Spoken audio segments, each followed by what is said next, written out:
여러분 안녕하십니까? 드라마 감정사 윤석순입니다. 오늘 감정할 드라마는 캐릭터입니다. 드라마 캐릭터인데요. 이 드라마 캐릭터 생각하면 바로 떠오르는 노래가 있습니다. 왜 너는 나를 만나서 왜 나를 아프게만 해 내 모든 걸 다 주는데 왜 날 울리니? 그 다음 가사 모르겠습니다.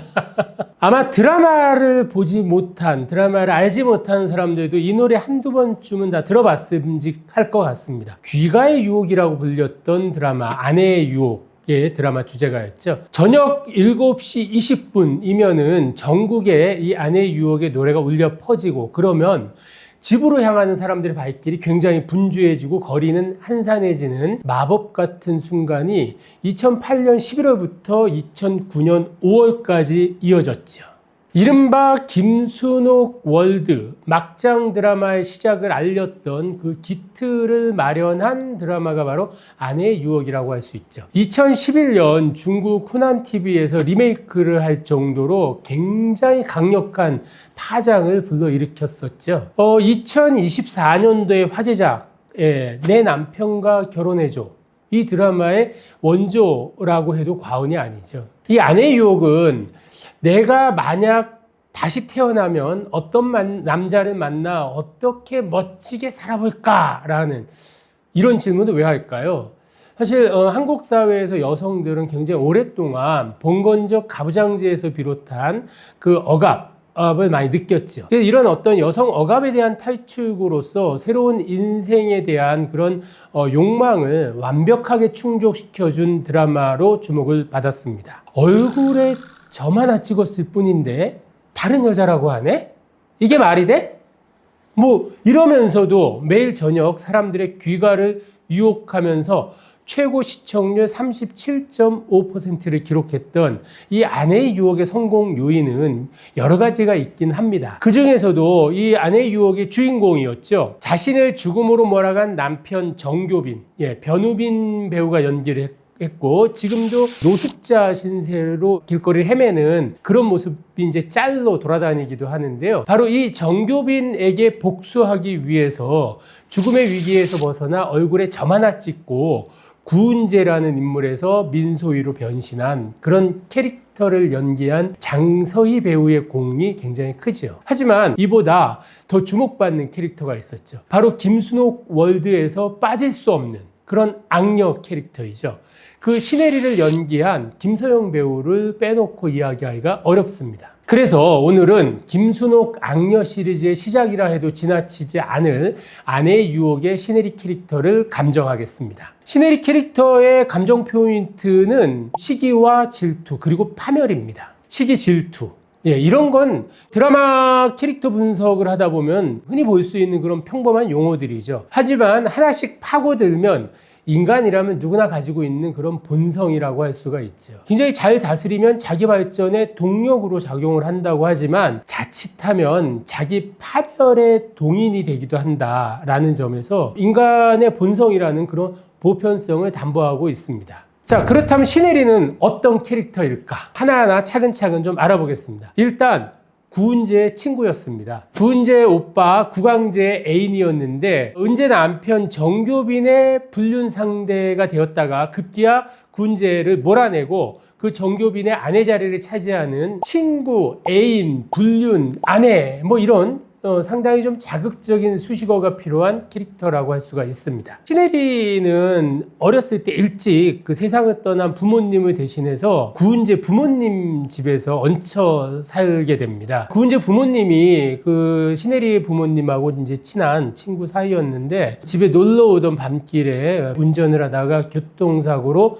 세상을 떠나게 되고 그리고 홀로 남은 신혜리를 구은재 부모님이 거둔 거죠. 그래서 이 어린 신혜리 같은 경우는 굉장히 뛰어난 처세술로 사람들의 환심을 얻는 그런 방법을 스스로 터득할 정도로 두뇌 회전이 굉장히 빠르고 성공에 대한 욕망도 강합니다. 그 은재의 오빠죠. 구강재와 애인 사이였기 때문에 은재 부모님에게는 정말 진짜 며느리처럼 살갑게 대하고 은재에게도 더없이 다정다감합니다. 그런데 문제는 이 신분 상승 욕망이 누구보다 강한 그런 캐릭터라는 거죠. 가난한 구강제에게 만족할 수 없는, 그래서 구은재를 연모하는 그 부잣집 아들 정교빈을 마음에 품고 정교빈을 신분상승 도구로 이용하고 싶어 했는데, 이 정교빈 타고난 바람둥이에요. 그래서 이 구은재를 뭐 짝사랑을 하면서 마음을 고백하지만 구은재가 받아주지 않고 이런단 말이에요. 그러다가 급기야 약을 먹여서 겁탈을 하고 임신을 하게 되고,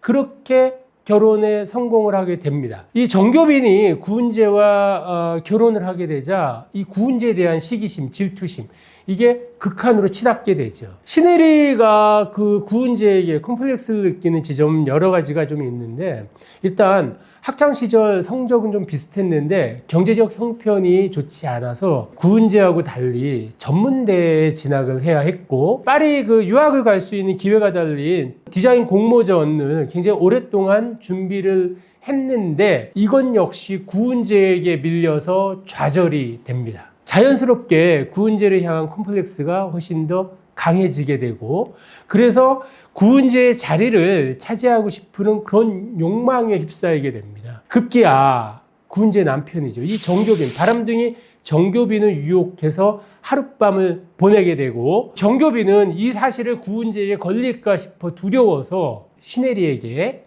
파리 유학을 제안을 하게 됩니다. 그래서 이 제안에 따라서 파리 유학을 갔다가 패션 디자이너로 성공해서 귀국을 하게 되고, 급기야 구은재를 몰아내고 정교빈 아내 자리를 차지하게 됩니다. 시대의 악녀의 이제 시작이라고 볼 수가 있죠. 이렇게 신혜리를 움직이는 동력이었던 시기와 질투, 이게 좀 정상적으로, 그러니까 자기 발전의 동력으로 작동하지 않은 건 분명합니다. 그렇다면 이제 남은 건 파멸이겠죠. 김순옥 월드에서 인과응보 그리고 권선징악은 특징적이라고 할 수 있는 게 고구마 전개라는 거죠. 악행을 거듭하던 악녀가 끝까지 악행을 거듭하면서 정말 시청자에게 고구마를 막 100개씩 먹인 것 같은, 뭐 실제 방송 당시에 막 이런 호소를 하는 시청자들도 많았죠. 마지막에 이르러서야 파멸로 끝나는 그런 전개가 좀 특징이라고 할 수 있습니다. 이런 상황에서 구은재, 민소희로 변신한 구은재가 신혜리에게 이렇게 말합니다. 넌 치명적인 성격 장애자고 인생 파괴범이야! 그렇죠. 신혜리는 다혈질적이고 자기 합리화를 잘하는 그런 캐릭터가 맞습니다. 남의 행복, 성공 이런 것들을 빼앗기 위해서 수단과 방법을 가리지 않는 그런 인물인 것이죠. 참 가슴 아프기도 해요. 왜냐하면은 성장 환경은 좀 어렵고 힘들었다라고 한다 하더라도 결국 프랑스 유학을 통해 패션 디자이너로 성공을 했어요. 그리고 벨라 뷰티샵이라고 하는 뷰티 센터의 강남 지점 사장으로 승승장구하기도 합니다. 피부, 헤어, 메이크업, 뷰티 이런 전 분야에서 성공을 했고, 이 신혜리의 제품을 받으려고 하면 웨이팅이 뭐 굉장히 오래 기다려야 된다라고 하는데, 수단 방법을 가리지 않고 정말 성공을 향한 야망을 불태웠던 신혜리는 무슨 짓이든지 저지를 수 있는 그런 악독하고 허영심 많은 그런 인물이죠. 시기와 질투에서 비롯한 성공이라고 할 수가 있습니다. 근데 따지고 보면 신혜리는 최근 드라마에서 많이 나오는 지능형 악녀라고 할 수는 없습니다. 뭐 치밀한 작전도 없고 누가 봐도 들킬 게 뻔한 상황에서 악행을 저지르다 보니 곧바로 그 덜미를 잡히기도 합니다. 근데 재미있는 건 여기서 신혜리의 방어 논리입니다. 지금 따져서 뭐해? 앞으로 대책을 강구해야 돼! 뭐 이런 거죠. 잘못을 들키면 이렇게 방어하면서 모든 걸 남 탓으로 돌리기도 합니다. 어릴 때부터 그랬어요, 신혜리는. 불행의 시작이라고 할까요? 그 지점은 아버지가 운전하는 차를 타고 구은재의 집으로 가는 길이었습니다. 구은재 부모의 이제 초대를 받아서 가는 길이었는데, 비가 세차게 내리는 날의 밤길이었죠. 이 아버지의 차를 타고 가는 길에서 이 어린 신혜리가 은재 선물로 준비한 인형, 옷, 이걸 보면서 막 화를 내면서 집어 던지는 거죠. 신혜리가 집어 던진 옷이나 인형 때문에 운전을 하다 아버지의 시야가 막히게 되고, 그래서 교통사고가 납니다. 이 사고 때문에 부모님도 즉사하고, 그리고 어머니 배 안에 있었던 훗날 태어날 그 동생까지 즉사를 하게 되면서 천의 고아가 되는 거죠. 그 어린 신혜리의 정말 이상한 시기 질투심 때문에 발생한 사건 사고인 건데 시네리는 자기 탓을 하지 않아요. 오히려 자신들을 초대한 구은재 아버지 탓을 하고 은재 선물로 준비한 인형 탓만 하면서 반성은 할 줄 모르는 그런 캐릭터입니다. 성격적 파탄이라고 할 수 있는데 이 시네리의 어떤 시기나 질투심은 그리고 이로 인한 파멸이라고 하는 게 마지막까지도 개선의 여지가 없어요. 실제 마지막 부분에 가면은 시네리는 손을 쓸 수 없을 정도로 온몸으로 전이 된 위암입니다. 이 위암 때문에 죽음을 기다리는 상황에 처하게 돼요. 죽음을 기다리면서도 이 죽음에 대한 두려움 때문에 하고 바락바락 악을 쓰는 그런 악녀가 바로 시네리입니다. 그만큼 시청자들의 기억에는 아주 강렬하게 각인되어 있는 것들이죠. 위암 말기의 고통, 죄책감 이런 걸로 견디지 못하고 그리고 자기를 간호하던 그 정교빈이 자리를 비운 사이에 유서를 써놓고 속초 바다로 들어가서 자살을 시도합니다. 이거를 뒤늦게 알게 된 정교빈이 시네리를 구하기 위해서 막 바다로 뛰어드는데 힘이 없어서 결국 시네리를 구하지 못하고 같이 의도치 않게 동반 익사를 하게 되면서 끝내 파국을 맞이하게 된 거죠.